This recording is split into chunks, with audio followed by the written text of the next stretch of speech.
What's the deal, y'all? This your man King Eric, the Media Assassin, coming at y'all with another video.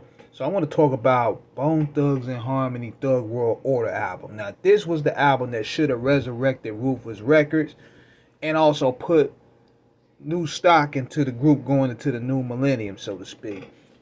Because it seems as though when I was reading their interview in 2002 in Double XL, that it seems as though they were ready to deliver the project. They were upbeat.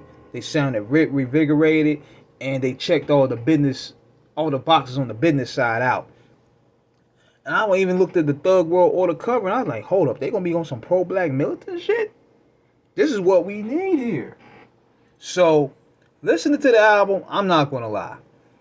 At first, I was a bit disappointed because of the style of production they selected. It didn't hit me as hard, and plus, they didn't stick to the concept of what I was thinking. Like, I thought it was gonna be a militant type album, but listening to it again later on, it was actually pretty good. Like, I love, well, What About Us? They would talk about how the government was mistreating black people, especially around the time where everybody was so fake patriotic and stuff, and I was thinking we was gonna get more of that.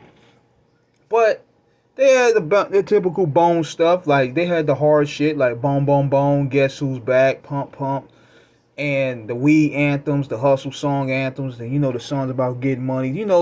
The stuff that stood true to the Bone Thugs and Harmony formula. Now, I love Cleveland is the City. That was a nice song that paid homage to their hometown featuring Avant. I loved If I Fall. That's one of my favorite Bone songs. That's one of the best songs that they ever did to me. Even the 3LW song, it would have been a great single for them, but Rufus didn't do nothing with it. Same with Money, Money, Money. I think they did a video with that, but they never blew it up for some reason. Now, Home was the biggest song, one of the biggest songs they ever did with Phil Collins up there.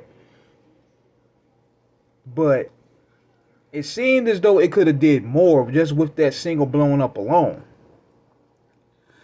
But they could have followed up with the 3LW song. They could have followed up with Money, Money, Money, If I Could Fall. This album had hits, though. It had some legs that they could have worked, but it also showed me how cooked at the time Ruthless Records really was, man. And a single with What About Us, just based off that climate at the time alone, would have been perfect, just to set off the album. But it was a good album, though, nevertheless, man. It wasn't hard as the first three. It was better to me. It was a bit better than Resurrection because it seems as though lyrically they were more focused on here, but it didn't hit like I thought it was gonna hit. Like, I hope we was gonna get some hardcore anti-government militant rhymes here, man. But it's all good. So let me know what you guys think. Subscribe, hit the like button. Holla.